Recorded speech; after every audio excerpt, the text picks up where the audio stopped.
maqaa Abbaa kan Ilmaa kan Hafuura Qulqulluu Waaqayyo tokko.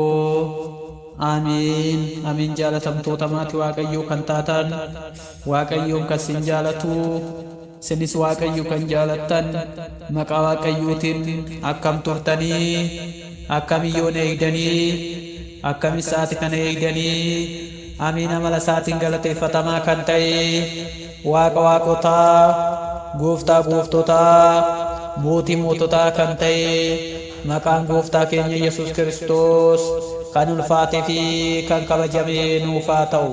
Maqaa isaa waamnee maqaa isheenis nuti qulqulleetti qulqullummaan dubra dubrummaan fayyisaa addunyaa kan nuuf deesse maqaan haadha teenya qulqulleetti dubree maaramii kan ulfaattee fi kan kabajamte nuuf haa taatu. Akkasuma maqaan ergamootaa duukaa bu'ootaa raajotaa wareegamtootaa akka hojii isaanii akka sadarkaa isaaniitti kan ulfaatanii fi kan kabajaman nuuf haa ta'an. Akka fedhaa fi eeyyama Waaqayyootitti sagalee Waaqayyoo kan waliin barannu ayyaana haadha teenya qulqulleetti dubree maaramii kabajaman keessaa isa tokko kan ta'e waliin ilaalla jechuudha.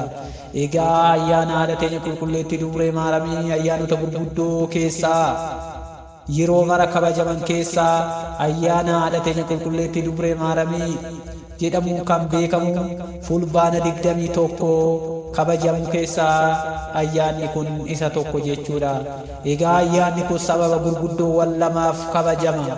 Inni duraa hayyoonni mana kiristaanaa fagoodhaas ta'ee dhiyoodhaas walitti qabamuudhaan amantaa ortodoksii tawaahidoo amantaa ishee ganamaa eegsisuudhaaf yaa'iiwwan adda addaa sababeeffachuudhaan kan kabajamu yoo ta'u, inni lammaffaan immoo fannoo Gooftaa keenya Yesuus Kiristoos warri Yihuudootaa haraa irratti gataa turan haraa san keessaa ba'ee inni sun biyyoonni garaagaraa adda qooddatanii biyyoota keessa Itoophiyaa ga'ee Itoophiyaa keessas immoo fannoon Gooftaa keenya Yesuus Kiristoos kan inni irratti fannifame giisheen iddoo Dabra Karbee jedhamu guyyaa itti gale sababeeffachuudhaan guyyaa har'aa kana ni kabajama jechuudha. Sababawwan kunis sababoota adda addaa qaba. Duuka bu'oonni wareegamtoonni ni kabaju. Egaa duuka bu'aa wareegamaa qulqulluu Phexros kan ture Aariyoos kitaaba fakkeenyaa abbaa ogummaa Salamoon irraa jecha Waaqayyoo hojii isaaf daandii isa jalqabaa taasisee na uume jedhee kitaaba fakkeenyaa boqonnaa 8:22 irratti barraa'ee jira. Egaa galanni Waaqayyoof haa ta'uuti Aariyoos ilmi uumamaadha jechuudhaan kan uumaa keenya Gooftaa keenya Yesuus Kiristoos ganeedha jechuudha. Egaa barumsa shakkii isaas barsiisuu eegale jechuudha. Aariyoos summii barumsa isaatiin tajaajiltoota mana kiristaanaa gidduutti wal dhabdee ni uume. Abbootonni mana kiristaanaa yoo isa barsiisanis itti dheekkamanis fudhachuu fi amanuu ni dide. Barnoota shakkii isaa babal'isuudhaaf itti ni fufe. Sababa kanaanis Phaaphaasii Iskindiriyaa kun jechuudha Aariyoos kana amantoota irraa foo'ee adda baase innis addanii ba'e. Egaa hayyoota mana amantaatiin addanii ba'e jechuudha. Aariyoos amantoota irraa fo'amee adda baase bara 325tti. Egaa sababa shakkii Aariyoosiin mootii Roomaan Qosxaanxinoos Niqiyaatti akka yaa'ii taasifamu labsii labsuun hayyoonni mana kiristaanaa kan ta'an baay'een isaanii 318 kan ta'an walitti qabamaniiru. Sababa yaa'ii kun Niqiyaa ta'uu danda'eef Niqiyaan namoota hunda giddu galeessaaf mijattu akkasumas keessummoota haala gaariin keessummeessuu ni dandeessi jedhamee waan itti amanameefidha. Egaa yaa'ii kana irratti akkuma duuka bu'oota du'aa kaasan naafaa kan diriirsan qaroo dhabeessa kan qaroo itti laatan raajii garaagaraa kan hojjetan kan irratti hirmaatan yoo ta'u sababa amantaa isaaniif gidiraa hedduus kan argaa turanidha jechuudha. Hayyoonni kunneen erga kadhannaan turaniin booda sadaasa gaafa guyyaa 9 gaggeessummaa yookiin Qosxaanxinoosii fi afayaa'ummaan adda addaa Aleksandiriyaa irratti hoogganamaa sagantaa isaan eegale jechuudha. Egaa mootichi maqaa keessan biyya irraa dhuftanii fi amantaa keessan barreessaa fidaa yommuu jedhuun abbootiin 318 amantaa isaanii gooftaa keenya Yesuus Kiristoos waaqummaa isaatiin amalamummaa isaatiin abbaa wajjin kan wal qixxaatu jechuun ilmi abbaa waliin aangoo waaqummaa amalamummaa addunyaa uumuu fi bulchuu fi akkasuma jiraachisuun tokko ta'uu isaaniif ibsanii barreessanii kennaniif jechuudha. Egaa mootichi amantii akka abbootii 318 jechuun labsiisee jechuudha. Egaa abbootiin kunneen fakkeenya ijoollee Abrahaam seera uumamaa irratti caqasamaniiti jechuudha. Isa kanaan fakkeeffamu seera uumamaa boqonnaa 14 lakkoofsa 14 abbootiin 318 kunneen shakkaa Ariyoos tokkummaa isaanii keessaa foon hundumaa kan uume waaqa tokko kan ta'u Waaqayyo abbaatti ni amanna. Samii fi lafa kan uume addunyaa mul'attuu fi hin mul'anne osoo hin uumamin isa wajjin kan ture ilmi abbaa kan ta'e waaqa tokko Yesuus Kiristoositti ni amanna jechuun bu'uura amantaa fi murteewwan biroo tokkos murteessaniiru jechuudha. Abbootiin hedduun akkanatti walitti qabamanii fulbaana gaafa guyyaa 21 waan ta'eef guyyaan kun moggaasaa haadha teenya qulqulleettii Dubree Maaramii haadha hunda keenyaa kan taate isheedhaan argateera jechuudha.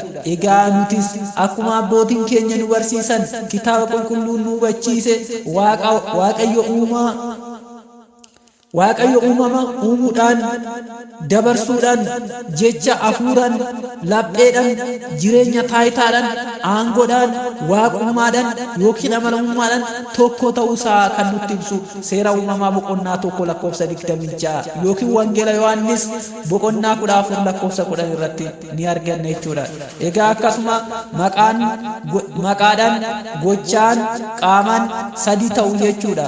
Maatiyos boqonnaa 28 lakkoofsa 19 irratti yookaan dubbifne ni arganna jechuudha. Egaa sababii inni lammaffaan fannoon gooftaa keenya qoricha keenya Yesuus Kiristoos waliin wal qabatan kunninis akkamitti yoo jennu yeroo warree Waaqayyoo hin amanne biyya Misrii irraa aangoo argatan sana kiristaana irraa gidiraa baay'een isaan irra ga'ee ture jechuudha.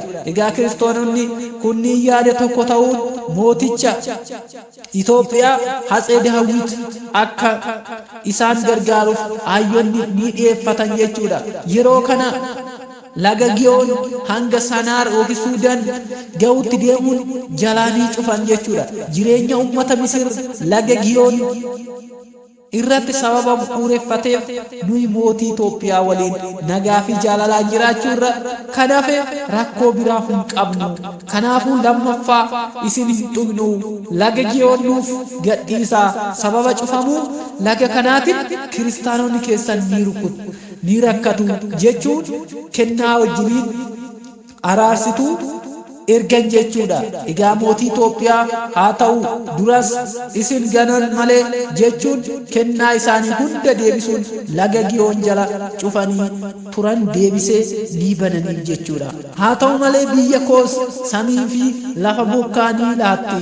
Lafti sanyii fudhattee biqilchuu didduu hongee fi beelli uummatatti yookiin immoo hammaattee waan jiruuf mee gooftaa akka nuuf araaramuuf fannoo gooftaa nuuf kennaa jechuun xaalayaa barreessee kennaa waliin erge jechuudha. Kunis mootichi akkuma Phaawulos dubbate fannoon nageenya badhaadhinaa fi abdii kiristaana ta'uusaa waan beekuuf kana dubbate jechuudha. Efesoon boqonnaa 2 lakkoofsa 14 yookiin Galaatiyaa boqonnaa 6 lakkoofsa 14 yoo dubbifne ni arganna. Isaan ni barbaachisa jechuun yaada dhiyaate irratti walii galuun gartokkee fannoo isaa harka mirgaa gooftaa irra oole fakkii gooftaa fi fakkii qulqulleetti dubree maaramii isa wangeelaawwii Luqaas kaase waliin bakka tokkotti gochuun erganiif jechuudha. Waaqayyo isaanii haa eebbisuuti jechuudha. Isaanis hanga Suudaan deemuun faarfannaa fi ililleedhaan ni simatan. Yeroo kana tasa daandii irraa mootichi Atsee Daawit ni baqate. Du'a mootichaa irraa kan ka'e fannoo Kiristoos waggaa 30 gammoojjii Siinaa yookiin Suudaan keessa ture. Ilmi Atsee Daawit mootichi Zara Yaaqoob bara 1427 bara 1440 bara kana keessa kan bulchaa ture. Yeroo aangoo qabatu fannoo Kiristoos gammoojjii Suudaan keessaa fuudhuun eessa akka kaa'u yaadaa ture.